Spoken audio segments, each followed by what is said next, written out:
students, welcome back to my class. So today we are going to discuss about the structure of antigens and also the essential factors for antigenicity. Structure of antigens എങ്ങനെയാണ്, അതുപോലെ തന്നെ എങ്ങനെ ഒരു ആൻറ്റിജനിസിറ്റി കാണിക്കാൻ അല്ലെങ്കിൽ ഇമ്മ്യൂണോജെനിസിറ്റി കാണിക്കാൻ എന്തൊക്കെ essential factors ആവശ്യമാണെന്നാണ് നോക്കാൻ പോകുന്നത്. സോ സ്ട്രക്ചർ ഓഫ് ആൻറ്റിജൻസ് പറയുകയാണെങ്കിൽ അവിടെ പറയുന്നത് ഒരു ആൻറ്റിജൻ എന്തുണ്ടാവും, it must be sufficiently unique ആയിരിക്കും for the immune system to make an immune response. ശരിക്കും യുണീക്കാണ്. ആൻഡ് ആൻറ്റിബോഡീസ് അല്ലെങ്കിൽ cells produced against an antigen are not directed against the whole molecule. അപ്പോൾ ഒരു ആൻറ്റിബോഡി ഒരു ആൻറ്റിജനെതിരെ ഉണ്ടാവും നമുക്ക് പറയുന്നുണ്ട് അല്ലേ, പക്ഷേ അത് ഹോൾ മോളിക്യൂളിനെതിരെല്ലാം ഉണ്ടാവുന്നത്. പക്ഷേ എന്താണ്, ആ മോളിക്യൂളിൻ്റെ പർട്ടിക്കുലർ പാർട്സ്, ഡിഫറെൻറ്റ് പാർട്സിനോടാണ് എന്ത് ചെയ്യുന്നത്, ആൻറ്റിബോഡി ഡയറക്റ്റ് ചെയ്യുന്നത്. അങ്ങനെയുള്ള ഈ സൈറ്റ്സിന് പറയുന്ന പേരാണ് എപ്പിടോപ്സ് അല്ലെങ്കിൽ antigen determinants. So the discrete sites on the macromolecule are called epitopes അല്ലെങ്കിൽ ആൻറ്റിജൻ ഡിറ്റർമിനൻസ്. ആൻറ്റിജൻ്റെ മുകളിലുള്ള ആൻറ്റിബോഡി റിയാക്ട് ചെയ്യുന്ന ആൻറ്റിജൻ്റെ എവിടെയാണോ ആൻറ്റിബോഡി വന്നിട്ട് കറക്റ്റായിട്ട് റിയാക്ട് ചെയ്യുന്നത്, ഏത് സ്ഥലത്താണോ എന്ത് ചെയ്യുന്നുണ്ട് അവർ ആൻറ്റിബോഡി വന്നിട്ട് അവർ റിയാക്ട് ചെയ്യുന്നത്, ആ ഭാഗത്തിന് നമ്മൾ എന്ത് പറയുക, എപ്പിടോപ്സ് അല്ലെങ്കിൽ ആൻറ്റിജനിക് ഡിറ്റർമിനൻസ് എന്ന് പറയാം. ഇമ്പോർട്ടൻ്റ് ആണ് എപ്പിടോപ്സ് അല്ലെങ്കിൽ ആൻറ്റിജനിക് ഡിറ്റർമിനൻസ്. അപ്പോൾ നോക്കുകയാണെങ്കിൽ എപ്പിടോപ്സ് എന്ന് പറഞ്ഞാൽ എന്താണ്, ദേ ആർ ഇമ്മ്യൂണോളജിക്കലി ആക്റ്റീവ് റീജിയൻസ് ആണ് ഓഫ് ഇമ്മ്യൂണോജൻ്റെ ആക്റ്റീവ് റീജിയൻസ് ആണ്.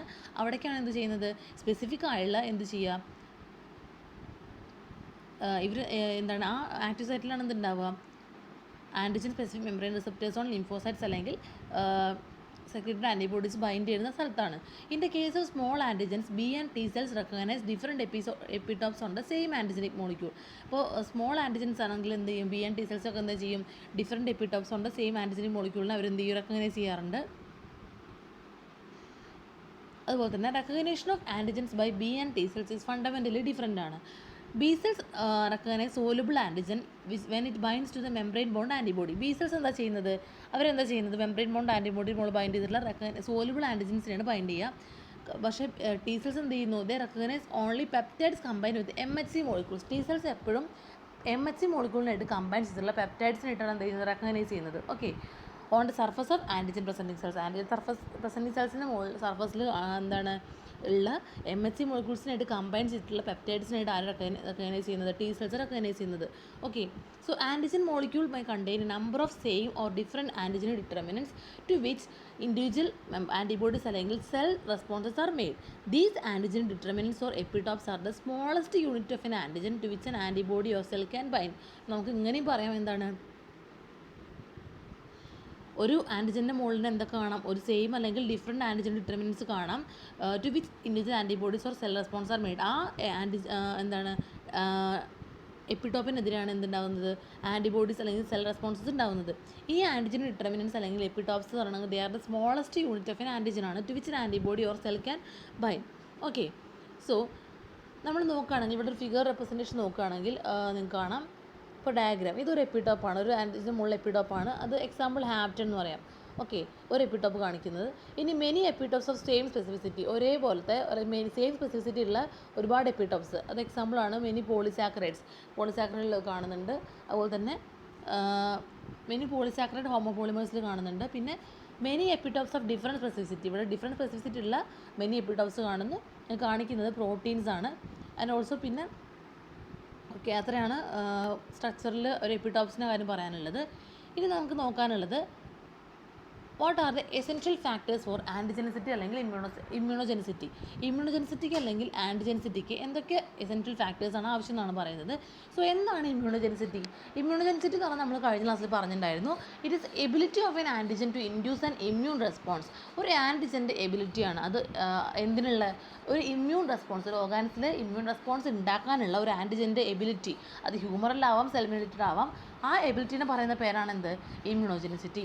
ബട്ട് ആൻറ്റിജനിസിറ്റി എന്ന് പറഞ്ഞാൽ എന്താണ്, it is ability of an antigen simply to interact specifically with free antibody അല്ലെങ്കിൽ antigen binding receptors on lymphocytes. പക്ഷേ ആൻറ്റിജനിസിറ്റി എന്ന് പറഞ്ഞാൽ എന്താണ്, അവിടെ ഒരു ആൻറ്റിജൻ്റെ എബിലിറ്റി എന്തിന്, ഒരു ഫ്രീ ആൻറ്റിബോഡിനായിട്ടോ അല്ലെങ്കിൽ ആൻറ്റിജൻ ബൈൻഡിങ് റിസപ്റ്റേഴ്സ് ലിംഫോസൈറ്റിൽ കാണുന്ന ആൻറ്റിജൻ ബൈൻഡിങ് റിസപ്റ്റേഴ്സിലുള്ള ആൻറ്റിബോഡിനായിട്ടോ എന്ത് ചെയ്യാം, റിയാക്ട് ചെയ്യാനുള്ള ഇൻട്രാക്ട് ചെയ്യാനുള്ള ഒരു എബിലിറ്റി മാത്രമാണ് എന്ത്, ആൻറ്റിജനിസിറ്റി എന്ന് പറയുന്നത്. അവിടെ ഒരു ഇമ്മ്യൂൺ റെസ്പോൺസ് ഉണ്ടാണെന്ന് നിർബന്ധമില്ല. ഓക്കെ, സോ ബി സെൽസും ടി സെൽസും എന്താ ചെയ്യുന്നത്, recognize small sites called antigen determinants അല്ലെങ്കിൽ epitopes on a complex immunogen. ഒരു കോംപ്ലക്സ് ആയുള്ള ഇമ്മ്യൂണോജൻ ആണെങ്കിലും അതിൻ്റെ മുകളിലത്തെ എപ്പിടോപ്സിനെയാണ് ആര് ഡിറ്റർമിൻ ചെയ്യുക, ബി സെൽസും ടി സെൽസും ഒക്കെ. അപ്പോൾ കുറച്ച് ഫീച്ചേഴ്സ് ആവശ്യമാണ്, കുറച്ച് ക്യാരക്ടറിസ്റ്റിക്സ് ആവശ്യമാണ്. എന്തിന്, ഒരു സബ്സ്റ്റൻസ് എന്താവണമെങ്കിൽ, ഇമ്മ്യൂണോജനിക് ആവണമെങ്കിൽ, അതായത് ഒരു ഇമ്മ്യൂൺ റെസ്പോൺസ് ഒരു ഓർഗാനിസിൽ ഉണ്ടാക്കണമെങ്കിൽ അവർക്ക് എന്ത് വേണം, കുറച്ച് ക്യാരക്ടറിസ്റ്റിക്സ് പോസ്റ്റ് ചെയ്യണം. അവർക്ക് എന്തൊക്കെയാണെന്ന് നോക്കാം. ഫസ്റ്റ് ഓഫ് ഓൾ ഫോറിനെസ് വേണം. രണ്ടാമത്തെ ഹൈ മോളിക്കുലർ വെയിറ്റ് വേണം. കെമിക്കൽ കോംപ്ലക്സിറ്റി ഉണ്ടാവണം and degradability. Okay, foreignness, high molecular weight, degradability and chemical complexity. അപ്പോൾ ഓരോന്ന് നോക്കാം. ഫോറിനെസ് എന്ന് പറഞ്ഞാൽ എന്താണ്? അപ്പോൾ animals do not respond immunological to self. അല്ലെങ്കിൽ അപ്പോൾ ഒരു എനിമൽ എന്ത് ചെയ്യില്ല, അവരുടെ ഒരു സെൽഫിനോട് എന്ത് ചെയ്യില്ല, റെസ്പോണ്ട് ചെയ്യില്ല അല്ലേ. ഫോർ എക്സാമ്പിൾ പറയുകയാണെങ്കിൽ ഇപ്പോൾ ഒരു റാബിറ്റിന് നമ്മൾ എന്ത് ചെയ്തു, ഇഞ്ചെക്റ്റ് ചെയ്തു. ഒരു സീറം ആൽബുമിനെ എന്താണ്, അതിൻ്റെ സ്വന്തം സീറം ആൽബുമിൻ എടുത്തിട്ട് അതിന് തന്നെ ഇഞ്ചെക്റ്റ് ചെയ്തു. അപ്പോൾ അത് ഇമ്മ്യൂൺ റെസ്പോൺസ് ഉണ്ടോ എന്ന് നോക്കാൻ വേണ്ടി. പക്ഷേ ഇമ്മ്യൂൺ റെസ്പോൺസ് ഉണ്ടാവുന്നില്ല. കാരണം അതെന്താണ്, അത് റെക്കഗ്നൈസ് ചെയ്തു. കാരണം അതിൻ്റെ തന്നെ സീറമാണ് അല്ലേ, സീറം ആൽബുമിനാണ്. അപ്പോൾ അത് സെൽഫാണെന്ന് എന്ത് ചെയ്തു, റെക്കഗ്നൈസ് ചെയ്തു. By contrast, if rabbit serum is injected into a guinea pig, ഒരു ഗിനിയ പിഗിലേക്ക് എന്ത് ചെയ്യുക, റാബിറ്റിൻ്റെ സീറം ഇഞ്ചക്റ്റ് ചെയ്യുകയാണെങ്കിൽ ആ ഗിനി പിഗ് എന്ത് ചെയ്യും, അവിടെ ഒരു ഇമ്മ്യൂൺ റെസ്പോൺസ് കാണിക്കും. കാരണം അതെന്താണ്, അത് ഫോറിനാണ് അല്ലേ. അപ്പോൾ we say that rabbit is immunologically competent എന്ന് നമുക്ക് പറയാം. ഓക്കെ, സോ അപ്പോൾ ഒരു first requirement for a compound to be immunogenic എന്ന് പറയുന്നത് എന്താണ്, ഫോറിനെസ് ആണ്.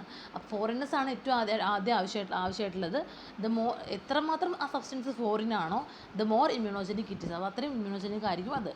ഓക്കെ, ഹൗവർ ദർ ചില എക്സെപ്ഷണൽ കേസ് കാണുന്ന എപ്പോഴാണെന്ന് വെച്ചാൽ individual amounts and immune response to his own or her own tissues. ഒരു ഇൻഡിവിജ്വൽ എപ്പോഴാണോ അവരുടെ സ്വന്തം ടിഷ്യൂസിന് എന്ത് ചെയ്യുക, ഇമ്മ്യൂൺ റെസ്പോൺസ് കാണിക്കുന്നത്, അങ്ങനത്തെ കണ്ടീഷൻസ് ഉണ്ടാവാറുണ്ട്. അതിന് നമ്മൾ ഓട്ടോ ഇമ്മ്യൂണിറ്റി എന്ന് പറയും. അത് നമുക്ക് പിന്നെ ഡീറ്റെയിൽ ആയിട്ട് പഠിക്കാനുണ്ട്. സോ രണ്ടാമത്തെ കാര്യം നോക്കുകയാണെങ്കിൽ high molecular weight. Second requirement എന്ന് പറഞ്ഞാൽ ഒരു കോമ്പൗണ്ട് എന്താവണം, ഹൈ മോളിക്കുലർ വെയിറ്റ് ഉണ്ടായിരിക്കണം. General compounds molecular weight less than 1000 daltons ഒക്കെ ആണെങ്കിൽ എന്താണ്, പെനിസിലിൻ, പ്രൊജസ്ട്രോൺ, ആസ്പിരിൻ പോലത്തെയൊക്കെ കോമ്പൗണ്ട്സ് 1000 ഡാൽട്ടണിന് കുറവാണ്, അവരൊന്നും ഇമ്മ്യൂണോജനിക് അല്ല. And molecular weight between 1000 and 6000 dalton ആണെങ്കിൽ എന്താ, for example insulin, adrenocorticotropic hormone, അതൊക്കെ എന്താ ചെയ്യണം, അവരൊക്കെ എന്താണ്, അവർ may or may not be immunogenic ആവാം. And those molecular weight greater than 6000 Dalton's ആണെങ്കിൽ ദേ ആർ ജനറലി ഇമ്മ്യൂണോജനിക് ആണ്. ദാറ്റ് ഈസ് ആൽബുമിൻ, ടെറ്റനസ് ടോക്സിനൊക്കെ എന്താണ്, ഇമ്മ്യൂണോജനിക് ആണ്. ഇനി മൂന്നാമത്തെ കെമിക്കൽ കോംപ്ലക്സിറ്റി. മൂന്നാമത്തെ ക്യാരക്ടറിസ്റ്റിക്സ് എന്ന് പറഞ്ഞാൽ കെമിക്കൽ കോംപ്ലക്സിറ്റി ആണ്. ഒരു certain degree of physicochemical complexity ആവശ്യമാണ്. For example various homopolymers of amino acid such as polymers of lysine of molecular weight 30,000 dalton are seldom good immunogens ആണ്. അപ്പോൾ എന്താണ്, അതുപോലെ തന്നെ homopolymer gamma D glutamic acid എന്താണ്, അതെന്താണ്, molecular weight 50,000 Dalton ഉണ്ട്, പക്ഷേ ഇമ്മ്യൂണോജനിക് അല്ല. കാരണം this absence of immunogenicity is because of these compounds although of high molecular weight are not sufficiently chemically complex. അപ്പോൾ നമ്മൾ ആദ്യം പറഞ്ഞു എന്താണ്, ഹൈ മോളിക്കുലർ വെയിറ്റ് വേണമെന്ന് പറഞ്ഞു അല്ലേ. പക്ഷേ ഹൈ മോളിക്കുലർ വെയിറ്റ് ആയിട്ട് മാത്രം കാര്യമില്ല. പക്ഷേ എന്ത് വേണം, അവർ കെമിക്കലി കോംപ്ലക്സ് കൂടി ആവണം. ഓക്കെ, പക്ഷേ if the complexity is increased by the attachment of various moieties such as dinitrophenol, അല്ലെങ്കിൽ ഇപ്പോൾ അവർ കോംപ്ലക്സിറ്റി കൂട്ടുക വിചാരിക്കുക, എന്തെങ്കിലും സാധനങ്ങളൊക്കെ അതിൽ ആഡ് ചെയ്തിട്ട് ലോ മോളിക്കുലർ വെയിറ്റ് കോമ്പൗണ്ട്സ്, നമ്മൾ കഴിഞ്ഞ ക്ലാസ്സിലൊക്കെ ഹാപ്റ്റിൻ പഠിച്ചിട്ടുണ്ടായിരുന്നു അല്ലേ.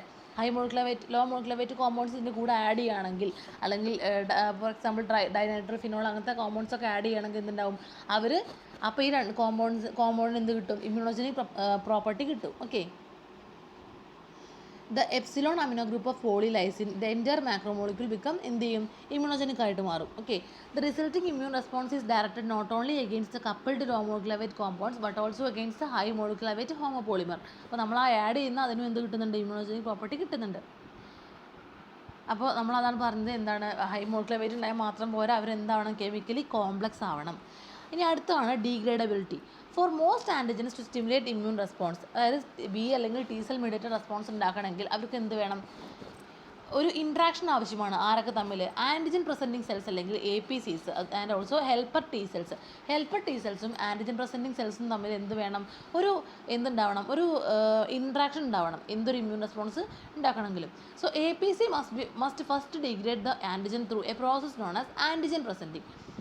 പ്രോസസ്സിങ് ആദ്യം APC എന്ത് ചെയ്യണം, അല്ലെങ്കിൽ ആൻറ്റിജൻ പ്രസൻറ്റിങ് സെൽസ് എന്ത് ചെയ്യണം, ഈ ആൻറ്റിജൻ പ്രസൻറ്റിങ് സെൽസ് എന്താ ചെയ്യുക, അവരുടെ ഫംഗ്ഷൻ എന്ന് പറയുന്നത് അവർ ആൻറ്റിജനെ പ്രസൻറ്റ് ചെയ്ത് കൊടുക്കുകയാണ് അല്ലേ, ബി സെൽസിനോ ടി സെൽസിനോ ഒക്കെ പ്രസൻറ്റ് ചെയ്ത് കൊടുക്കുകയാണ്. അപ്പോൾ ഈ APC എന്ത് ചെയ്യും, ആദ്യം ആൻറ്റിജനെ പ്രോസസ്സ് ചെയ്യും. ഡീഗ്രേഡ് ചെയ്യും ആൻറ്റിജനെ. എന്നിട്ട് അതിനാണ് നമ്മൾ ആൻറ്റിജൻ പ്രോസസ്സിംഗ് എന്ന് പറയുക. അത് ആൻറ്റിജൻ്റെ എൻസൈമാറ്റിക് ഡീഗ്രഡേഷൻ ആവാം. Before they can express antigenic epitopes on the surface.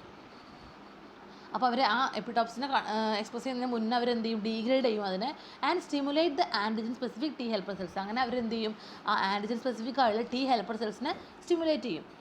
അപ്പോൾ എ പി സിക്ക് എന്തുണ്ട്, they have structures referred to as major histocompatibility complex അല്ലെങ്കിൽ MHC proteins to which the processed fragments of the protein can bind non covalently. അപ്പോൾ നമ്മൾ പറഞ്ഞു എന്ത് ചെയ്തു, അവർക്ക് എന്തിന് ലൈബിലിറ്റി ഉണ്ട്, ആൻറ്റിജനെ പ്രോസസ്സ് ചെയ്യാൻ ലൈബിലിറ്റി ഉണ്ട്. ഈ ആൻറ്റിജൻസ് പ്രോസസ്സ് ചെയ്തിട്ടാണ് അവർ എന്ത് ചെയ്യുക, എപ്പിടോപ്സിനെ എക്സ്പ്രസ് ചെയ്യുന്നത്. അപ്പോൾ എന്നിട്ടാണ് അവർ സ്റ്റിമുലേറ്റ് ചെയ്യാന്ന് പറഞ്ഞു അല്ലേ, ടി സെൽസിനൊക്കെ.